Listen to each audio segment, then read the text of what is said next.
네, 부소매 TV에 오신 여러분들을 진심으로 환영합니다. 부동산을 소개하는 매니저 도율곡입니다. 반갑습니다.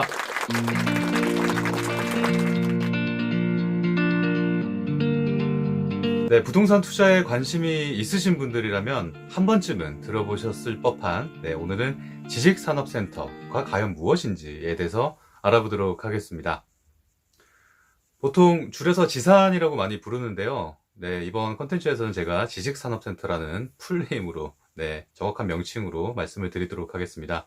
쉽게 말씀드리면 아파트형 공장이라고 말씀을 드릴 수가 있겠습니다. 말 그대로 지식, IT와 관련이 있는 산업이 있는 센터가 바로 지식산업센터입니다. 지역에 따라서, 용지에 따라서, 단일 구성인지에 따라서 지식산업센터는 각각의 다 다른 용도로 쓰여지지만은 크게 네 가지로 보통 나뉘는데요. 메인이라 할 수 있는 공장이나 오피스, 오피스에는 섹션 오피스도 당연히 있겠죠. 그리고 상가나 기숙사, 업무 지원 시설 등으로 구분이 됩니다. 시행사 입장에서는 수익적인 면을 고려를 해야 되기 때문에 이 지식산업센터의 구성 자체를 기숙사를 제외하고 공장이나 오피스 형태로 많이 분양을 하는 추세입니다. 실제로도 오피스나 공장에 대한 비율이 훨씬 많고요. 자, 이 중에서 업무 지원 시설이 어떤 시설인지 궁금하신 분들을 위해서 이 업무 지원 시설에 대해서 잠깐 설명을 드리면요. 이 사전적 의미로는 산업단지 내에 입주한 업체와 근로자를 지원하기 위한 곳으로 산업 집적 활성화 및 공장 설립에 관한 법률에 의한 산업단지 관리 기본 계획에 따라 수립, 고시된 구역을 말합니다. 쉽지 않죠? 쉽게 말해서 이 산업단지가 있으면 그 안에 입주한 업체나 근로자들을 지원하기 위한 시설인데요. 개인 사업자나 법인 사업자들이 만약에 입주를 하게 되면 그들이 필요로 하게 될 세무사, 회계사무소, 공인중개사 사무소가 대표적이고요. 지식산업센터 투자하실 때 유의하셔야 할 점이 업종 제한인데요. 이 업종 제한에 안 걸릴 것 같은 무역업이나 도소매업, 유통업 같은 경우에도 이렇게 제한이 걸리기 때문에 이런 업무 지원 시설에는 들어갈 수가 있습니다. 지식산업센터에는 업종 제한이기 때문에 못 들어갑니다. 지식산업센터에는요, 그 중에서 메인이라고 아까 말씀드렸던 공장이나 사무실 같은 경우에는 업종 제한이 있습니다. 대신에 이런 업무 지원 시설 같은 경우에는 업종 제한에 걸리는 업종들이 업종 제한이 없어지기 때문에 모두 다 들어갈 수가 있는데요. 쉽게 말씀드리면은 상가하고 비슷하다고 생각을 하시면 좋겠습니다. 다들 잘 아시다시피 지식산업센터 같은 경우에는 가장 큰 장점이 대출이 많이 나온다는 것이죠. 이 대출 80%에서 90%의 대출이 나오지가 않고 일반 상가처럼 세제 혜택도 없기 때문에 이런 업무 지원 시설에 투자하실 때는 조금 더 유의를 하셔야 되겠습니다. 그러면은 똑같은 비용이면은 세제 혜택도 받고 대출도 훨씬 더 잘 나오는 지식산업센터, 공장이나 오피스에 투자하시는 게 훨씬 낫겠네요? 라고 하시는 분들이 계실 텐데 업무 지원 시설보다 대출이 훨씬 더 잘 나오는 지식산업센터에 투자하시는 게 훨씬 낫겠네요 하시는 분들, 자, 이 부분에서 본인의 투자 성향까지 확인을 하실 수가 있는데요.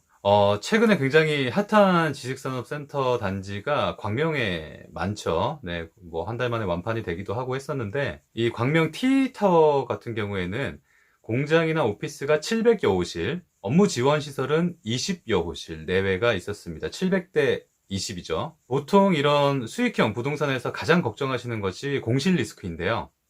700호실과 20호실. 과연 지금 이 컨텐츠를 보고 계시는 분들은 과연 어디에 투자를 하실지 궁금해집니다. 세제 혜택이 좋고 대출이 많이 나온다고 좋은 게 아니라 본인의 투자 성향에 맞춰서 투자하시기를 다시 한번 말씀을 드립니다.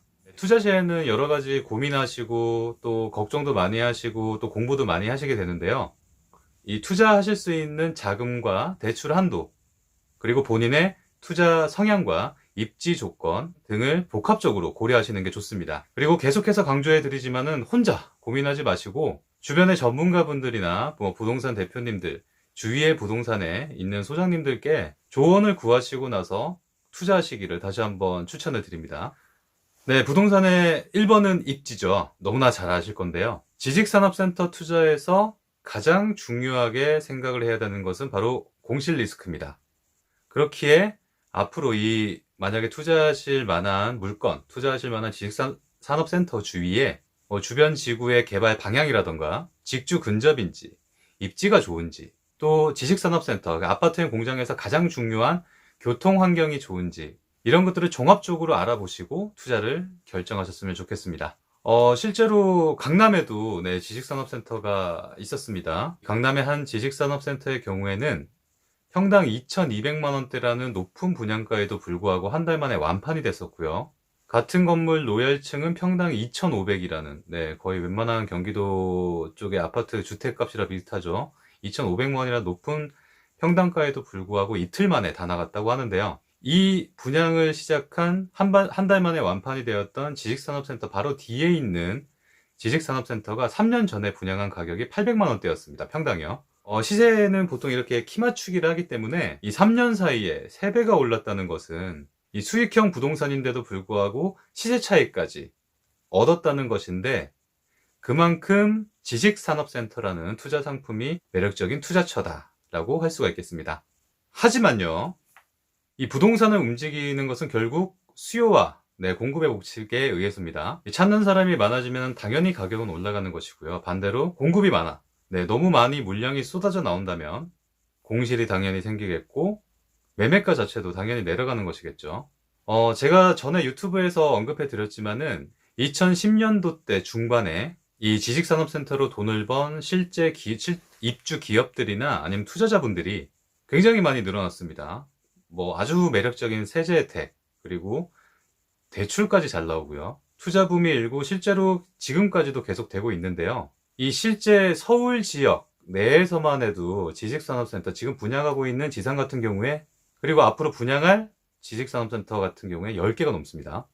제가 생각하기에도 이런 기조는 앞으로 한 3년 동안은 계속 갈 거라고 예상을 하고 있는데요. 그만큼 시행사나 시공사에서도 다양한 세제 혜택을 또 받기 때문에 그만큼 매력적인 물건이거든요. 다시 말하면 제가 말씀드린 이 3년 후에는 조금씩 하향세를 타면서 입주 물량이 줄어들 거라고 조심스럽게 예상을 해봅니다. 자, 이렇게 늦었다고는 하지만 정말 잘 살펴보시면 아직까지 투자할 만한, 그리고 투자를 꼭 해야 될, 누가 봐도 너무나 좋은 지식산업센터들, 보석 같은 지산들이 많은데요. 이 전국 곳곳에 있기 때문에 이런 숨어있는 보석 같은 투자처를 잘 찾으시는 것들이 안정적인 투자로 이어지게 되고요.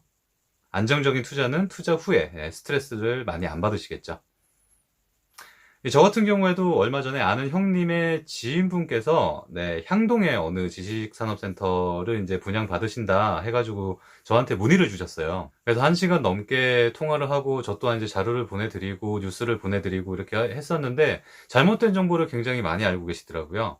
정말 많이 속상했습니다. 저 또한 이제 부동산에, 그리고 이제 분양업종에 몸을 담고 있지만은, 같은 동종업계이지만은 제가 좀 민망할 정도로 잘못된 정보를 많이 알려주셨더라고요. 그래서 저 또한 계약을 만료해서 결국엔 계약을 안 하시게 됐었는데요. 그렇다면은 어떤 점을 유의하면서 과연 이 지식산업센터에 투자를 해야 되는 걸까요? 가장 먼저 지식산업센터 투자 시 꼭 짚고 넘어가야 할 점이 바로 이 지식산업센터 투자의 장점인 세제 혜택과 대출입니다. 이 타 현장에서 많이 홍보하시는 뭐 현수막이나 이런 것들을 보면요, 누구나 다 대출은 80에서 90%까지 받을 수가 있고요, 취등록세는 50% 감면에, 재산세는 37.5%라고 이렇게 홍보를 하는데요. 어우, 너무 좋죠. 세제 혜택이 너무 좋아요. 근데 바로 유의 깊게 보셔야 될 것들이 바로 이런 것들입니다. 이 결론적으로 이렇게 이거를 다 믿고 투자를 하셨을 때 이게 만약에 잘못되면은 당장 감면된 세금을 납부를 하셔야 되고요, 많게는 2배 또 3배까지 중과세까지 맞을 수가 있습니다.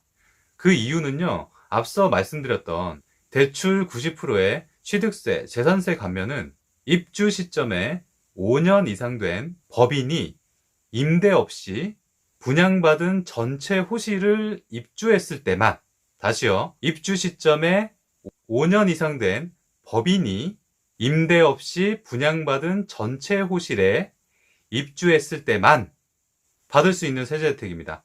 이 취득세 50%와 재산세 37.5%의 감면 혜택은요, 이 지식산업센터를 신규 분양받거나 혹은 분양권 상태에서 매입했을 때, 전매라고 하죠, 이 두 상황만 포함이 됩니다. 자, 이것 또한 기업이 이제 입주하고 나서 5년 동안의 유지 조건이고요, 매매 시나 아니면 임대 전환 시에는 받았던 혜택은 반납을 해야 됩니다. 보통 이럴 때는 취득세는 일단 납부를 하시고 환급을 받고요. 재산세는 감면이 되어서 고지서로 날라오게 되죠.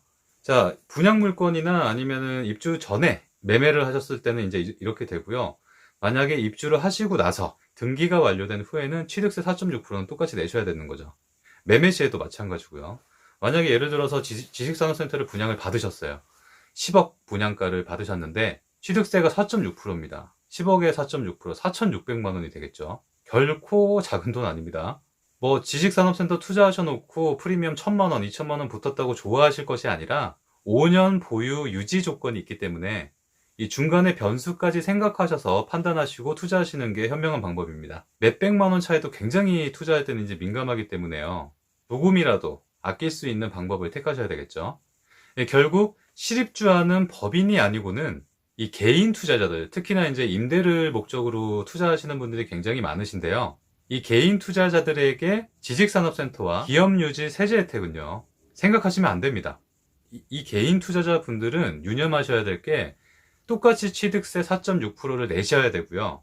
이 재산세나 뭐 이런 감면 없이 대출이 굉장히 잘 나온다라는 것만 중점적으로 보셔야 되는 거죠. 물론 전체적으로 보면은 이런 세제 혜택이라던가 법인이 들어오고 이런 수요 입장에서, 입주하는 수요 입장에서는 굉장히 좋지만은 실제로 내가 임대를 줘서 수익률을 내겠다, 수익을 내겠다 하고 있는 개인 투자자분들께는 단 하나 대출이 잘 나온다는 거 밖에 없습니다.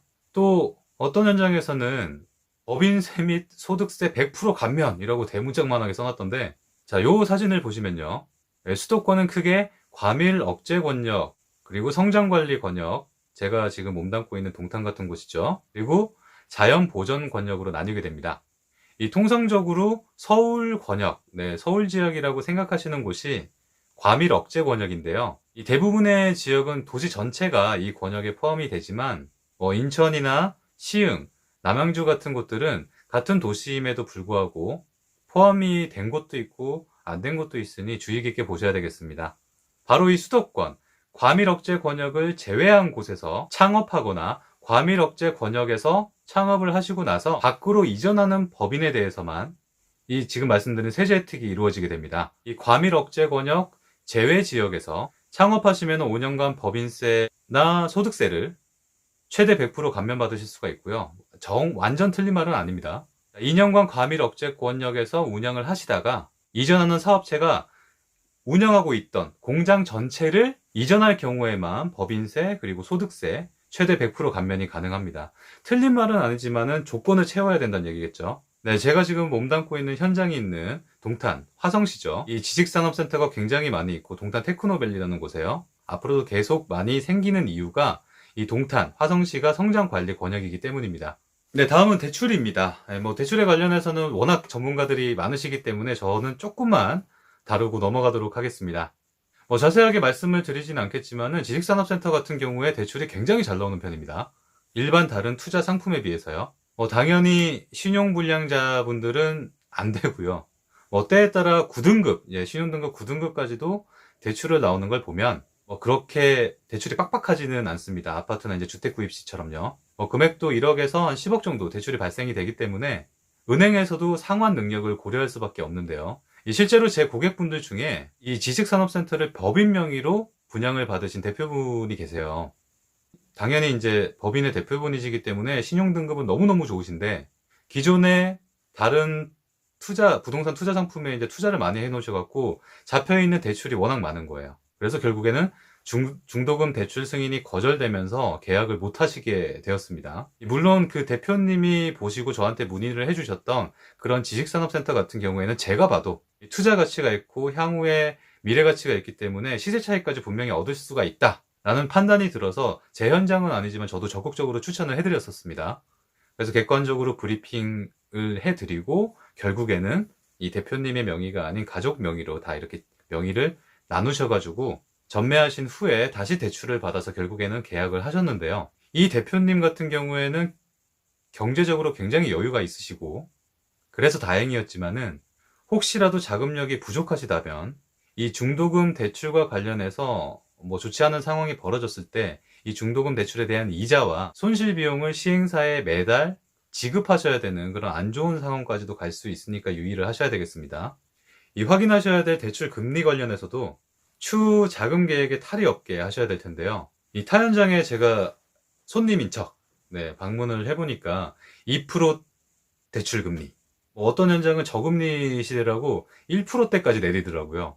이런 브리핑 진짜 굉장히 위험합니다. 자, 예를 들어서 2억 정도의 지식산업센터, 뭐 한 12평에서 한 15평 정도 될 텐데, 시세 뭐 지역에 따라 다르긴 하지만요.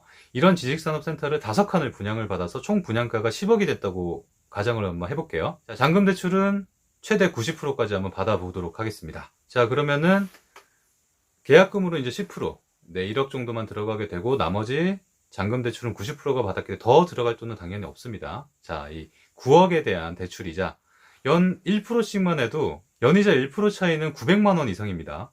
이 900만 원을 12개월로 나누게 되면은 한 달 이자는 한 75만 원 정도가 되겠죠. 이 75만 원이란 돈은 웬만한 목 좋은 곳에 있는, 많이들 또 투자하시는 오피스텔의 한 달 월세하고 맞먹는 금액인데요. 이 1%다, 2%다, 1% 얼마 안 될 것 같지만 이런 말 한마디에 900만 원이 왔다 갔다 하게 될 수도 있습니다. 아니 뭐 여유 있게 사시는 분들에게는 별 상관은 없겠지만 뭐 친하게 지내셨으면 좋겠습니다. 이 보통 이렇게 부동산 투자를 하시는 분들이 퇴직 자금으로 나중에 나오게 되는 노후연금과 함께 한 달에 월세를 받으시면서 생활하기에 불편함이 없도록 하시는 게 보통 목표가 많으신데요. 이런 은퇴 후에 노후 계획을 세우시는 분들이나 부동산에 공격적으로 투자를 하시는 분들도 이 자금 운영 방식에 엄청난 결과를 초래하게 되는 거죠. 거기다가 만에 하나라도 공실이 발생했을 때 수익이 아니라 오히려 이자 비용까지 더 들기 때문에 마이너스가 되는 거죠. 수익이 아니라. 그리고 이렇게 통충으로 분양을 하게 되는 법인 같은 경우에는 회사의 파산까지 불러올 수가 있는 정말 엄청난 위험한 그런 브리핑이 되겠습니다. 1%대도 절대 함부로 말씀을 해주시면 안 됩니다. 나중에 보통 계약금 10%를 내시고 중도금 이제 보통 이제 무이자로 이제 진행이 되고요. 나중에 잔금 대출로 갈아타실 때, 전환하실 때 고정금리로 택할 경우에는 금리는 약 한 0.3% 정도 상승을 하고요. 대부분의 일반 투자자분들은 이 전세자금 대출처럼 계속 이자만 갚아 나가다가 전세나 아니면 매매를 목적으로 하시기 때문에 이 역시도 0.4에서 한 0.5% 정도 증가를 하고요. 역사상 초저금리, 유례없는 초저금리 시대라고 요즘 하죠. 하지만 그래도 지식산업센터 대출 같은 경우에는 보수적으로 최소 2.5% 이상에서 3%까지는 보셔야 된다는 거죠. 그렇기 때문에 이 지식산업센터 투자의 경우에는 안정적으로 최소 6개월 정도 공실이 난다고 가정을 하시고 나서 이자까지 자금을 마련해 두시고 투자하시기를 추천을 해드립니다. 지식산업센터 투자 유의점 두 번째로 아까 잠깐 말씀드렸지만 업종 제한입니다. 지식산업센터의 업종 제약은 정말 강력합니다. 이 멸실 전까지 입주 제한 업종을 지키셔야 되는데요. 이 지식산업센터는 아시다시피 특정 업종이 아니면은 입주하실 수가 없습니다. 입주 가능 업종은 지식산업센터 입주 가능 업종이라고 인터넷에 쳐보시면은 쫙 나옵니다. 그래서 저희 이번에 이 유튜브 컨텐츠에는 생략하도록 하고요. 굉장히 많이 나오긴 하지만은 엄청난 불이익을 초래할 수가 있기 때문에 지식산업센터에 입주하시려고 하시는 분들은 입주 가능, 그리고 입주 업종 제한 업종을 꼭 한번 확인하셔야 되겠습니다. 여기서 중요한 것은 이 업종 제한 같은 경우에는 입주자, 그러니까 임차인에게만 적용이 됩니다. 다시 말해서 소유주, 분양을 받으시는 소유주 입장에서는 전혀 상관이 없다는 거죠. 실사용하실 분들 아니고 이제 임대를 목적으로 분양을 받으시는 분들께는요, 전혀 상관이 없습니다. 예를 들어서 투자 후에 임대사업자로 전환을 하셨을 때 이 소유주, 임대인의 업종은 전혀 상관이 없고요. 세입자의 입주 업종은 제한이 있습니다. 아니 그럼 이 규정 자체를 지식산업센터 짓고 나서 이제 입주하고 나서 5년만 지키면 되지라고 하시는 분들 계실 텐데, 혹은 또 편법으로 얼마 전에 뉴스에 나왔었죠. 특정 종교 시설도 갑자기 막 들어가 있고 막 하는 편법으로 몰래 업종 제한을 어기고 입주하시는 분들도 계실 텐데, 이 완공하고 나서 5년 내에 입주 불가능 업종 사실이 발각이 되면요, 이 감면받았던 취득세나 재산세를 추징당할 수가 있고요. 벌금이나 이런 여러 불이익이 있을 수 있으니까 유의하시기 바랍니다. 또한 이런 사업자 등록증에 편법으로 업종이나 업태, 입주 가능 업종을 넣는다고 해서 해결되는 것도 아닙니다. 이 실제로 입주 가능한 업종에서 매출의 상당 부분, 이 대부분의 매출이 발생이 돼야 되기 때문인데요. 뭐 세금 계산서라든가 계산서라든가 이런 것들을 해당 업종에서 이 발부한 실적이 있어야 되는 거죠. 이 꼼꼼한 세무 공무원분들은 이 매출 내역까지 살펴서 해당 업종에 맞는지 그런 회사인지도 확인하니까 참고하시기 바랍니다. 이번 콘텐츠는 정말 많이들 관심을 가지고 계시는 요즘 투자 상품으로 굉장히 유용하게 많이 거론되고 있는 지식산업센터에 대해서 알아봤습니다. 만약에 투자를 하실 것 같으면 적어도 이 세제 혜택이라던가 대출, 업종 제한 이 세 가지만큼은 꼭 알고 투자를 하셨으면 좋겠고요. 이런 것들을 알고 투자를 하셔야지 추후에 투자하신 상품에 대해서 스트레스 받는 일이 없어진다고 자신 있게 말씀을 드릴 수가 있습니다. 저도 지금 잠깐 생각을 해보니까 이 지식산업센터에서 너무 부정적인 면만 말씀을 드린 것 같네요. 이 유의할 점을 말씀드리다 보니까 이렇게 됐는데요. 이 제 유튜브 컨텐츠에서도 늘 강조해 드리지만은 부동산에 대한 1번은요, 관심입니다. 그래서 공부하시고 전문가들한테 물어보시고 입지도 확인하시고 공실 리스크가 있는지 없는지, 있다면 없는 곳은 어디인지, 어떻게 하면 어떤 호실이, 내가 갖고 있는 호실이 많은 호실들 중에서 가장 먼저 임대를 맞출 수가 있는지, 이런 것들을 치밀하게 계산을 하셔서 투자하심을 추천을 드리겠습니다. 뭐 이런 점들만 유의하신다면 지식산업센터 정말 매력적인 부동산 투자 상품이 아닐 수가 없습니다. 다시 한번 말씀드리지만 부동산의 첫 번째는 관심, 그리고 정말 투자하실 때는 세 가지만 기억을 하시면 됩니다. 지식산업센터, 입지, 두 번째는 희소성이고요. 얼마나 주위에 있는 상품들보다 특별한 점이 있는지, 세 번째는 브랜드입니다. 이 세 가지 중에 하나만 있어도 지식산업센터 투자는 그래도 반 이상은 성공하셨다고 보시면 되겠습니다. 저는 보다 나은 콘텐츠로 다음 시간에 뵙도록 하겠습니다. 함께 해주신 여러분 고맙습니다. 남은 하루 부유하세요.